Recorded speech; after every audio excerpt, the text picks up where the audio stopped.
For the past year, there has been a racing game hardware company that has piqued my interest more than the rest, and it's not even a company where I use any of its equipment.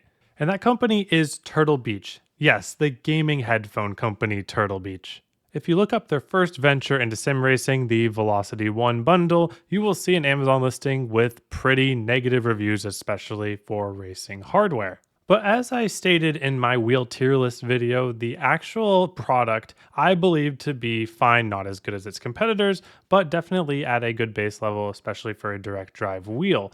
Along with this, it is currently positioned in the market in a way that no other company really follows it. In fact, right now, as we speak, the greatest deal in sim racing history is available online right now.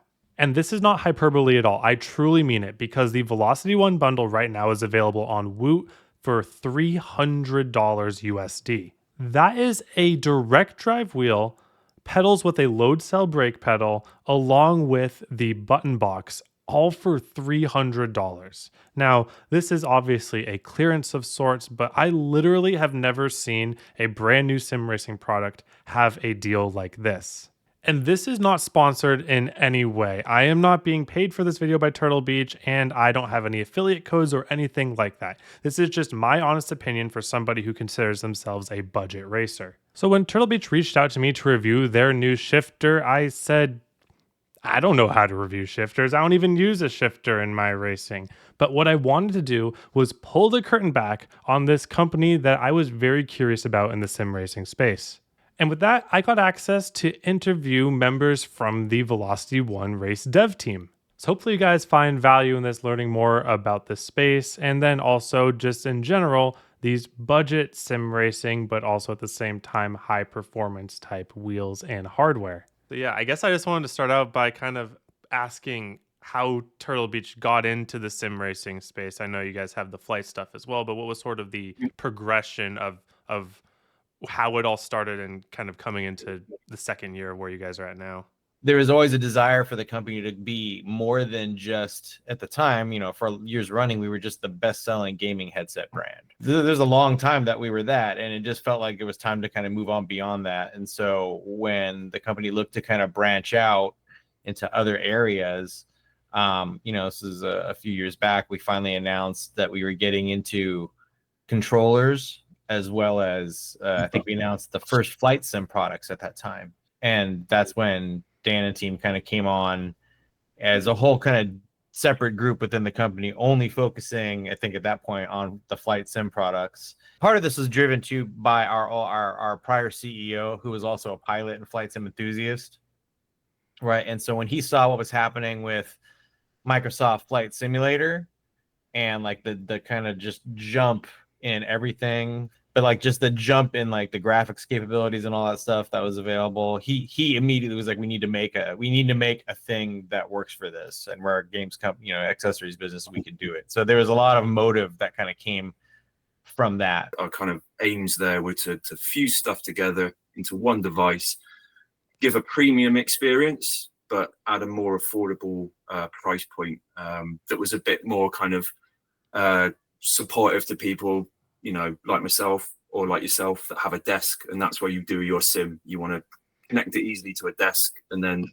put it away somewhere because you've got dual use set up. I mean, as we got the foothold into simulation, kind of race felt like a natural progression there, because myself and other members of the team that were part of that Velocity 1 kind of flight product launch had also worked on wheels before, but we kind of saw this opportunity between the low end, the low end force feedback products, and the kind of the $1,000 plus systems. And we thought, what can we do there in that kind of, where's a good middle ground plus that sweet spot, to kind of bring in, once you start using direct drive, once you start using load cell brakes, it's very difficult to go back, right?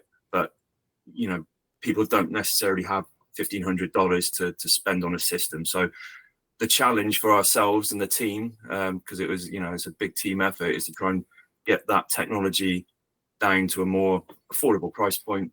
You mentioned a bit earlier that the last time you worked on wheels, there was a whole different landscape. What are some examples of some of the big changes that you had to adapt to from the last time you worked in the space to Yeah. now? Well, it's been a long time for myself personally, but I think the main one is the emergence and rise of direct drive. That didn't exist back when we worked on wheels, which would probably have been at the start of the end of the 360 and start of the Xbox One. When you're comparing, say, Turtle Beach's force feedback to other brands' force feedback, do those differences come more from the hardware side or the software side? It can be a mixture. It can be a mixture of both. It's the type of motor you're using. It's the firmware that's operating inside the product. So yeah, it can be a mixture of both of those things. So it's all about finding that right balance there in the firmware and in the electronics design to get a result that we're happy with. The team's selection of components and making sure we're getting the right components at the right cost to meet the sales target for the or the selling price target for the customer. Really, it's just all about finding that right balance. It's kind of a constant battle between, if we want a really high end motor, we're not going to be able to sell at the price that we want to sell out at. So it's that kind of balance between spec and cost. But kind of first things on the requirements list for Velocity One race were direct drive motor and load cell brake. They're kind of the non-negotiables. So we worked hard, and the team worked hard. Either of those don't feel right, you'll see that immediately in kind of fan feedback. I think I heard that you guys are busy at work with the next iteration or generation of the Velocity One. Is there any information that you want to talk about that right now that you're privy to, or is that all? I think what we can say without giving away too much is that, as expected, and just like we did with the Sim Series stuff, we're building an ecosystem. We're looking at ways to kind of offer more products. And if you put your sim racing hat on, you can go, okay, so there's probably an opportunity for other pieces like different kinds of wheels, things like that in the future. And again, as we always try and kind of fill up a spectrum of different products at different price points for everybody, there might be additional, kits coming that might not be as expensive as the original VO race. What was some of the common feedback that you got from the first Velocity One release for sim racing, and how did you utilize that feedback for what you're working on right now?